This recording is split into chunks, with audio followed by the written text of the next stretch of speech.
The Poem of the Man God. The Glorification. Chapter 632. The Supplementary Passover. 23rd of April, 1947. Jesus' order has been carried out to the letter this time, and Bethany is crowded with disciples. Meadows, paths, orchards, Lazarus' olive groves are full of them. And as they are not sufficient to hold so many people, who do not want to damage the property of Jesus' friend, many of them have spread out, also among the olive groves that are between Bethany and Jerusalem, along the roads of the Mount of Olives. Closer to the houses are the disciples of early days. Many others are farther away. Faces not well known or completely unknown. But who can now recognize so many faces and mention their names? I think there are hundreds of them.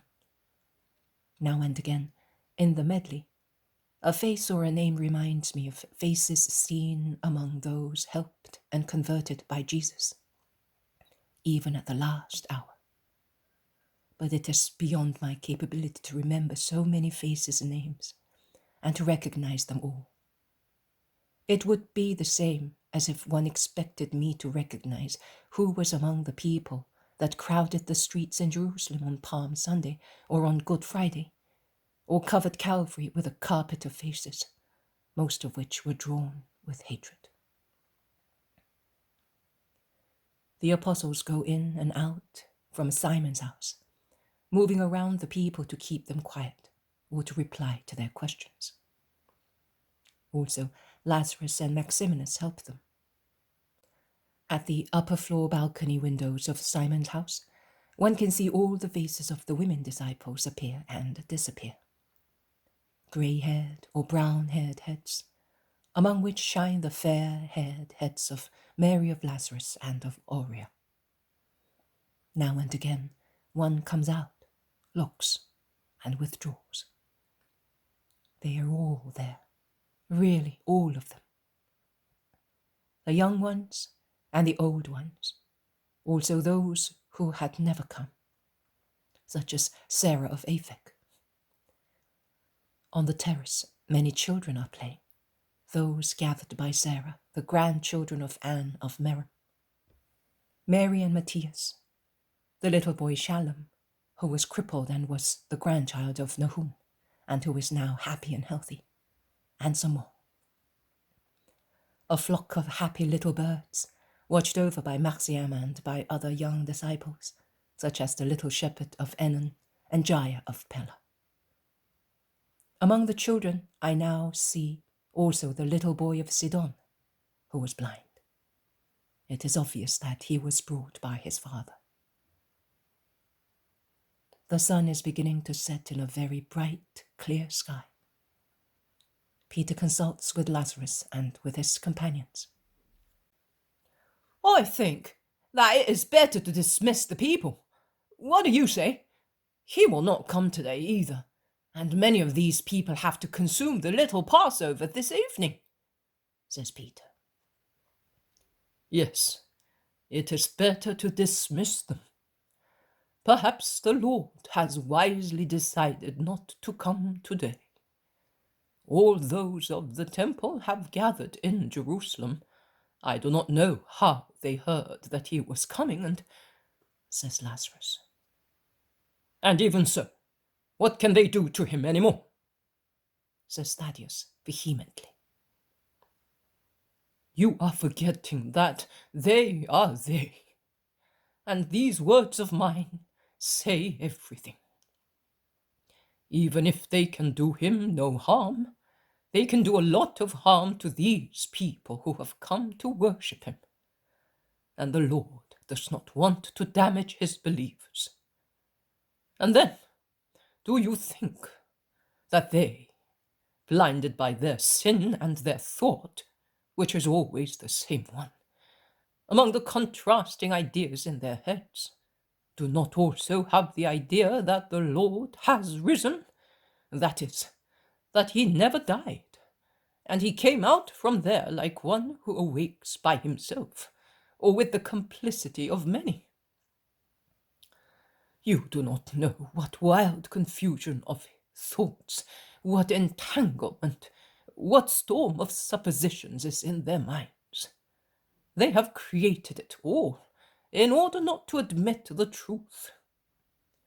We can really say that those who were accomplices yesterday are divided today, for the same cause that previously kept them joined together. And some people have been seduced by their ideas. See, some are no longer among the disciples, says Lazarus. And let them go. Other better ones have come. Certainly, those who have informed the Sanhedrin that the Lord will be here on the 14th day of the second month are to be looked for among those who have gone away. And after the delation, they no longer have the courage to come. Come on, stop it! Enough of traitors, says Bartholomew. We shall always have some, my dear friend. Man, he yields so easily to impressions and to pressures. But we must not be afraid. The Lord said that we must not be afraid, says the Zealand. And we are not afraid. A few days ago, we were still frightened. Do you remember? I, as far as I'm concerned, was afraid, and I thought of coming back here. Now, I no longer seem to be frightened, and I do not trust myself too much, and you as well ought not to trust your Cephas too much. I have already proved once that I am made of clay that crumbles, instead of being solid granite. Well, let us dismiss these people. It is your duty, Lazarus. No, Simon Peter, it is yours. You are the chief, says Lazarus kindly, embracing Peter's shoulder with his arm and pushing him thus towards the staircase and up it, as far as the terrace surrounding Simon's house. Peter makes a gesture meaning that he wants to speak, and the people nearby become silent, and those farther away move towards him. Peter waits until most of them are near him. Then he says, Men from every part of Israel, listen! I exhort you to go back to town. The sun has already begun to set, so go. If he comes, we will let you know at all costs. God be with you.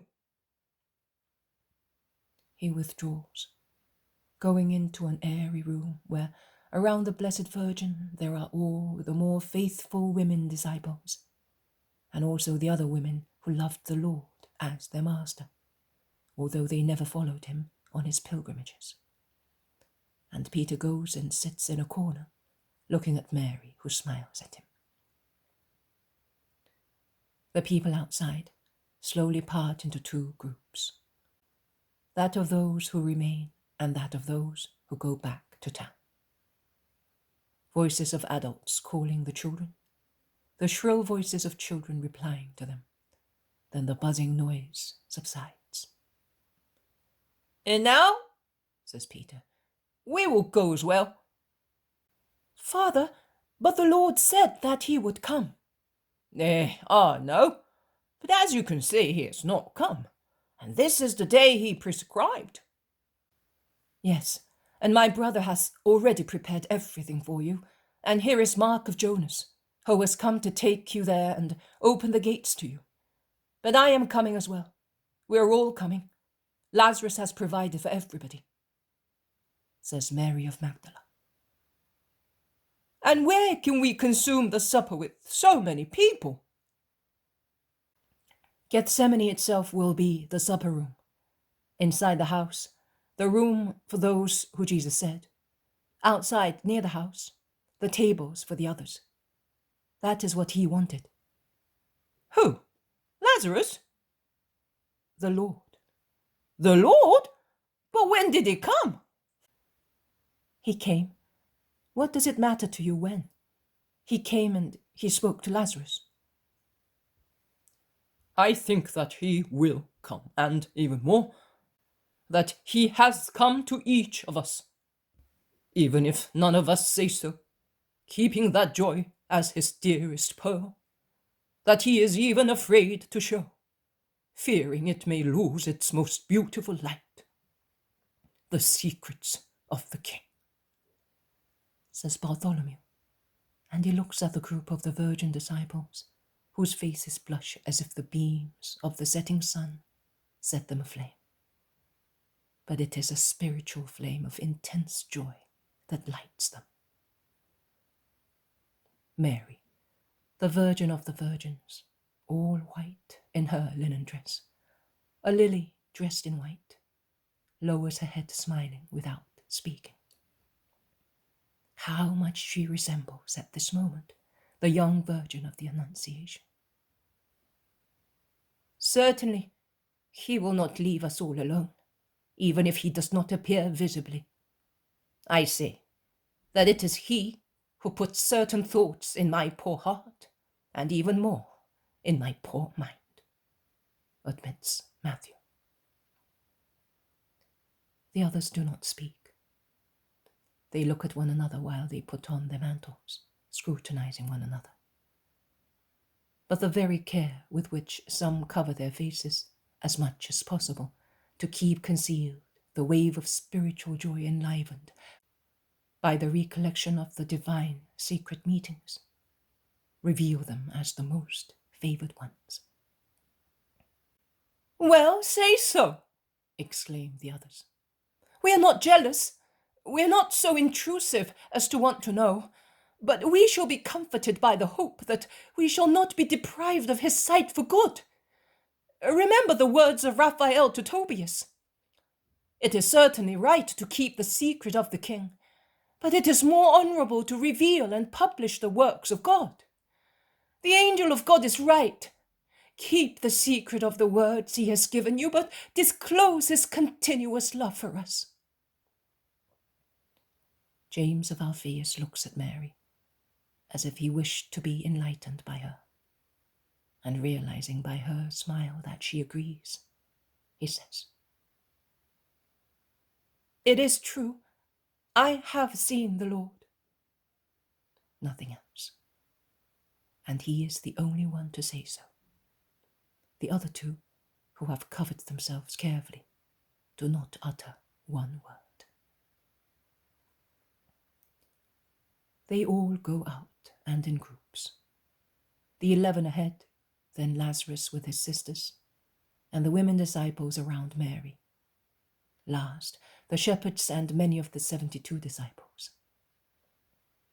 They set out towards Jerusalem along the upper road that takes one to the Mount of Olives. The children who have stayed run backwards and forwards happily. Mark shows them a path that avoids the field of the Galileans and the busier areas and goes directly to the new enclosure of the Garden of Gethsemane.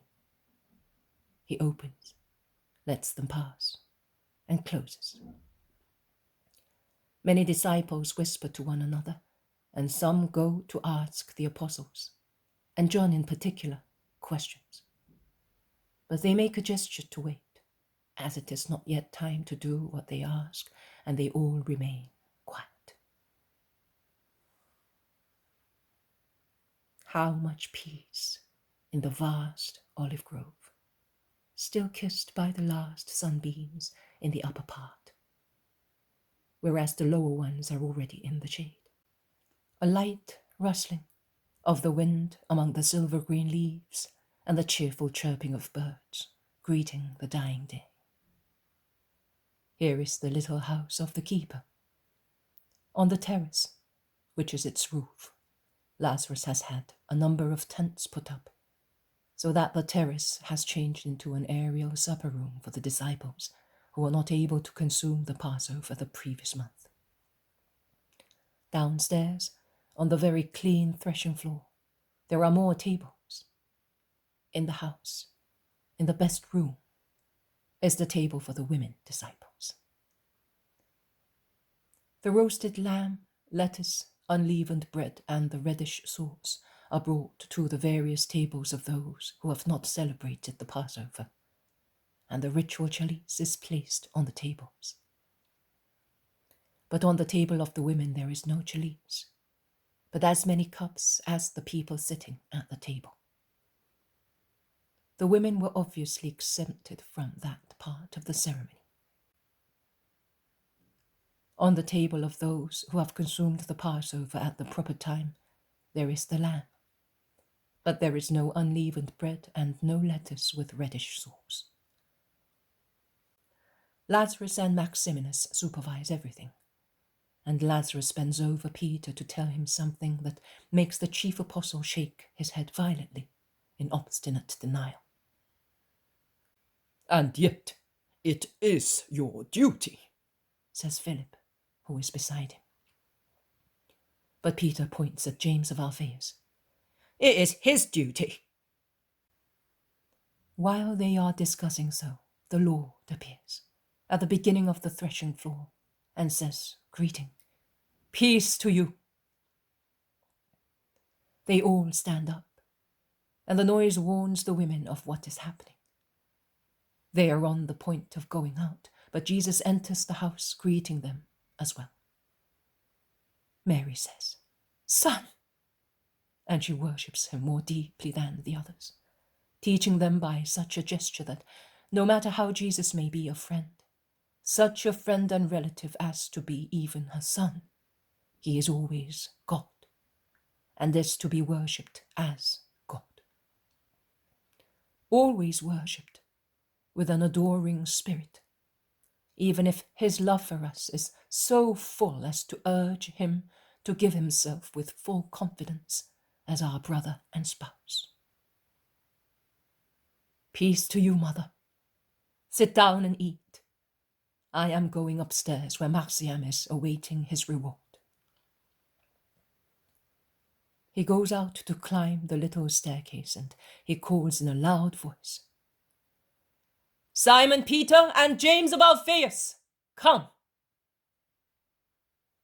The two he has called go up behind him, and Jesus sits at the central table where Marciam is and says to the two apostles, You will do what I tell you. And to Matthias, who is at the head of the table, he says, Begin the Passover banquet. This evening, Jesus has Marciam beside him, where John was the last time. Peter and James are behind the Lord, awaiting his orders. And the banquet is celebrated with the same ritual of the Passover supper: hymns, questions, libations. I do not know whether it is the same at the other tables. I look fixedly where Jesus is, unless his will compels me to look elsewhere, and I forget everything to contemplate my Lord, who is now offering the best morsels of his lamb. He has taken it on his plate, but he does not eat any of it, neither does he take any lettuce or sauce, and he does not drink of the chalice. And he offers the best morsels to Marciam, who is really blissful. At the beginning, Jesus made a gesture to Peter to bend and listen to him. And Peter, after listening to him, said in a loud voice, At this moment, the Lord offered the chalice for us all, and he was the father and head of the family. Now he makes another gesture to Peter, who listens again and then stands up and says, And at this point, the Lord girded himself to purify us and teach us what we are to do to consume the Eucharistic sacrifice worthily. The supper proceeds until, At another sign, Peter says again. At this moment, the Lord, after taking the bread and the wine, offered them, and praying, blessed them, and after breaking the bread into parts, he handed them to us, saying, "This is my body, and this is my blood of the new eternal testament, and it will be shed for you and for many to the remission of sins." Jesus stands up. He's most imposing. He orders Peter and James to take a loaf of bread and break it into small morsels, and to fill a chalice, the biggest one there is, on the tables, with wine. They obey and hold the bread and the wine in front of him, and Jesus stretches out his hands over them and prays without any other action except his enraptured look. Hand out the morsels of bread and offer the brotherly chalice. Every time you do this, you shall do it in memory of me. The two apostles obey, full of veneration. When the distribution of the species take place, Jesus goes down to the women. I think, but I cannot see, because I do not go in where they are, that Jesus administers Holy Communion to his mother with his own hands. This is what I think, but I do not know whether it is true. But I cannot understand why he should go there if it were not to do that. Then he goes back up to the terrace. He does not sit down anymore. The supper is about to end. He asks, "Is it all consumed?" "It is all consumed, Lord." "As I did on the cross." "Stand up. Let us pray." He stretches out his arms as if he were on the cross, and he intones the prayer of the Our Father. I do not know why I am weeping. I think that it is perhaps the last time that I shall hear him say it. And as no painter or sculptor will ever be able to give us the true image of Jesus, so no one, however holy he may be, will ever be able to say the Our Father so manfully and at the same time so gently. I shall always feel a great nostalgia for these Our Fathers as I heard them from Jesus, a real conversation of his soul with the most loved and adored Father of heaven, a cry of honor, of obedience, of faith, of submission, of humility, of mercy, of wish, of trust, everything. Go, and may the grace of the Lord be in all of you, and may his peace accompany you, Jesus says, dismissing them. And he disappears in a bright light that by far exceeds the moonlight, as the moon is now full and high over the silent garden, and the light of the lamps placed on the tables. Not a voice, tears on faces, adoration in hearts, and nothing else. The night watches and knows with the angels the throbs of those blessed hearts.